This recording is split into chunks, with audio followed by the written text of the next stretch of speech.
Bonjour, mesdames et messieurs, je viens vous annoncer que le groupe Rassemblement national vient de déposer une motion de censure en vertu de l'article 49.2 de la Constitution. Les calculs étant faits, il est absolument évident au moment où nous nous parlons que nous ne pourrons jamais arriver à la fin de ce texte, puisque au rythme de 12 amendements par heure, il reste 13 800 amendements. Et au rythme actuel, il nous faudrait donc 1150 heures. Même si nous allions 2 fois plus vite, il resterait 500 heures de débat. Or, il nous reste 28 heures et 30 minutes.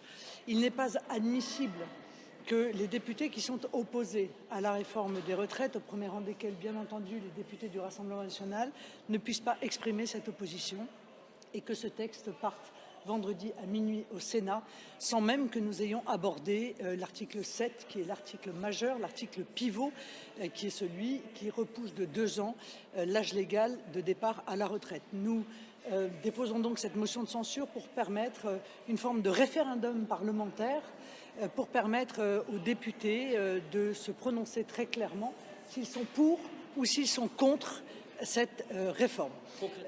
Concrètement, ça veut dire que le débat s'arrête là.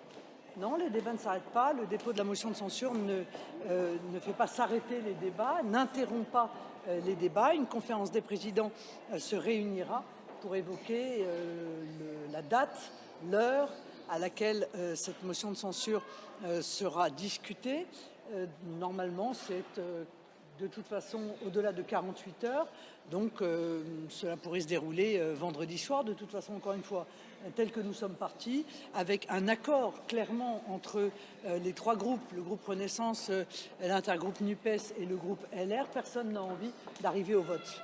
Voilà, les LR, parce qu'en réalité, ils n'ont pas envie de montrer qu'ils sont les soutiens d'Emmanuel Macron. La NUPES, parce qu'ils veulent accuser le gouvernement d'être autoritaire par l'intermédiaire du véhicule législatif qui a été choisi par le gouvernement, et Renaissance parce qu'ils craignent tout de même le risque que, comme pour l'index senior, il y ait une majorité qui se dégage pour rejeter cette réforme.